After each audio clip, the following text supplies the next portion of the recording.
Hello दोस्तों, आज मैं आपको एक कहानी सुनाने जा रही हूँ जिसका नाम है सुनसान रात। रात के 12 बजे उत्तर प्रदेश के एक छोटे से स्टेशन पर एक ट्रेन आकर रुकी। उसमें से नीरज अपनी आंखें मलते हुए नीचे उतरता है और देखता है पूरा स्टेशन खाली था।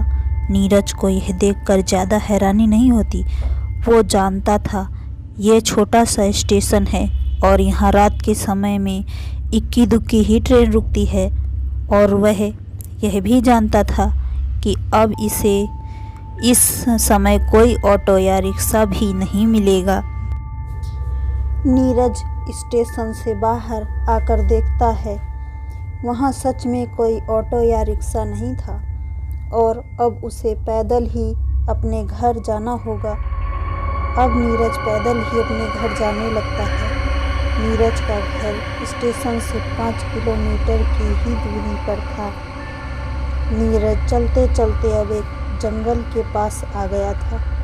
नीरज के गांव जाने का एक यही रास्ता था जो इस जंगल से होकर जाता था। नीरज वैसे एक निडर लड़का था, इसलिए तो वो इतनी रात को भी अकेले उस जंगल वाले रास्ते से जाने लगता है। नीरज कुछ ही आगे गया था तो उसे अपने आगे से एक बूढ़ी औरत आते दिखती है। आते आते वो बूढ़ी औरत उसके बगल से निकल कर चली जाती है और नीरज के पीछे जाकर रुक जाती है। नीरज इस पर ज़्यादा ध्यान नहीं देता है। नीरज अब थोड़ा और आगे ही गया था तो उसे लगता है कि कोई उसके पीछे से आ रहा है। नीरज पीछे मुड़कर देखता है तो उसे वही बूढ़ी उसके पीछे पीछे ही चल रही थी और उस बुढ़िया ने अपना सिर नीचे की ओर कर रखा था। नीरज को यह देखकर बड़ा अजीब लगता है और नीरज अपने चलने की स्पीड तेज कर लेता है। जैसे ही नीरज तेज चलने लगता था वैसे वैसे ही वो बुढ़िया ने भी तेज चलना शुरू कर दिया था। नीरज अब थोड़ा घबराने लगा था और नीरज घबराते हुए भागने लगता है। जैसे ही नीरज भागने लगता था वैसे ही वो बूढ़ी औरत भी उसके पीछे भागने लगती थी। नीरज वो बूढ़ी औरत को अपने पीछे भागते देखकर उसके दिल की धड़कन बढ़ने लगी थी।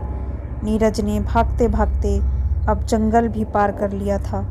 जंगल पार करते ही नीरज को कुछ लोग एक खेत के पास बैठकर आग तापते हुए दिखे। नीरज उस बूढ़ी औरत से बचने के लिए उन लोगों के पास जाकर बैठ जाता है और अपने पीछे की ओर उस बूढ़ी औरत को देखने की कोशिश करने लगता है, पर नीरज को वो बूढ़ी औरत अब कहीं नहीं दिख रही। जब नीरज को वो औरत कहीं नहीं दिखती तो नीरज एक ठंडी सांस लेता है और नीरज कुछ देर वहीं बैठकर आग तापने लगता है। नीरज को वहीं पर बैठे बैठे 4-5 मिनट हो गए थे, पर अभी तक जितने भी लोग बैठकर आग तप रहे थे उनमें से किसी ने अभी तक एक शब्द तक नहीं बोला था। अक्सर किसी गांव में कुछ लोग साथ बैठे होते हैं तो वह कुछ न कुछ बात जरूर करते रहते हैं, और यही बात नीरज को बड़ी अजीब लग रही थी कि इसमें से कोई कुछ बोल क्यों नहीं रहा था और सबने अपने सर को नीचे की ओर करा हुआ था। नीरज अब अपनी चुप्पी तोड़ते हुए बोलता है, आज कुछ ज़्यादा ही ठंड है ना? पर कोई उसकी बात का जवाब नहीं देता, पर सब अपना चेहरा ऊपर की ओर करने लगते हैं। जैसे ही नीरज उन सब का चेहरा देखता है तो उसका दिल अपनी दुगनी रफ्तार से धड़कने लगता है। नीरज का दिल इतनी तेजी से धड़क रहा था मानो जैसे अभी छाती फाड़कर बाहर आ जाएगा। नीरज ने देखा कि उन सबकी आंखें नहीं थी और सबके चेहरे सफ़ेद पड़े थे। नीरज घबरा के एकदम से उठता है और जैसे ही पीछे भागने को मुड़ता है वो वहाँ से भाग नहीं पाता, क्योंकि उसके सामने वही बूढ़ी औरत खड़ी थी और उसके चेहरे पर एक भयानक हंसी थी। तभी वो बूढ़ी औरत उसके पास आने लगती है।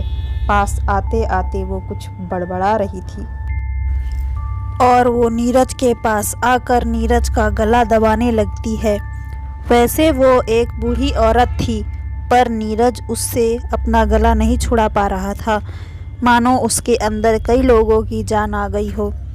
उसने नीरज का गला इतनी जोर से दबा रखा था कि नीरज की आंखें बाहर आने लगी थी।